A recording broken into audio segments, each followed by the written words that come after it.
What's up, Guardians? BK with BK Gaming 9000 here. Today, we are bringing you another weekly reset video for Destiny.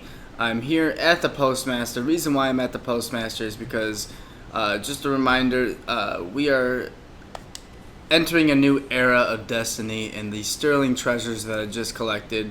I believe this is the last week that you're going to be able to get these sterling treasures, and the only way that you're going to be able to obtain those sterling treasures is by completing the Challenge of Elders level 41, and you only get one per week. Guardian. So with the sterling treasures, you used to be able to earn 3 a week with picking it up from the Postmaster here, as well as the weekly Crucible. Now you'll only be able to get it from here once per week, and they're going to change into Radiant treasures. So with the Radiant treasures, you'll, like we talked about before, you'll be able to pick up the weapon camos and stuff like that.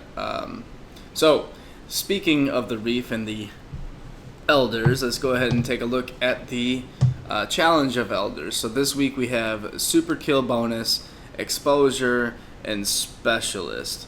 And so this is going to be a pretty fun week for Warlocks and Hunters, because you could just run around with your Thunderstrike and your Storm Callers, and then you got your Tethers and stuff like that. Golden Guns, they're useful, but I wouldn't use them. But in round 1 we have the Overmind Minotaur. Round 2 we have Psylocke the Defiled.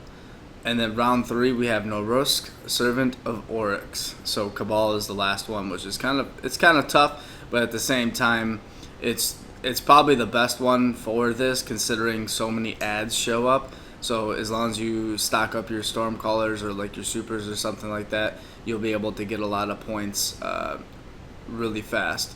And with Specialists, you can melt the bosses with sniper rifles, or diffusion rifles if you're into those, or shotguns or something like that. So and then Exposure, where Guardian shields are increased but do not replenish. I mean, that's kind of a worry, especially for how many ads show up, but at the same time, if you have everybody doing a specific job, it shouldn't be that hard to tackle. So let's go on back, and we'll move on to the Nightfall. So this week, the Nightfall, we have the Cerberus Vey the Third. We have our first modifier is Epic. Second one is Void Burn, so void damage from any source is greatly increased. So take out those Void Snipers, as well as, everybody get ready to use a Nova Bomb, Tether, and Bubble. We have Berserk. Minions of the Darkness won't flinch even after massive damage. Brawler, Guardian melee damage is greatly increased, which is great because sometimes you just need to melee the Scions. And then Airborne, where players deal more damage while in the air. So pretty decent Nightfall this week. It's going to be pretty simple. It's not as simple as last week's, I don't think, but I mean, I'm sure people will find a way just to pop a bubble and just down the boss in no time with the special weapons. And stuff like that. We're gonna go over the heroic strike real quick. It's just enemies appear in greater number. Solar burn this week, so take out your solar. Machine guns / snipers.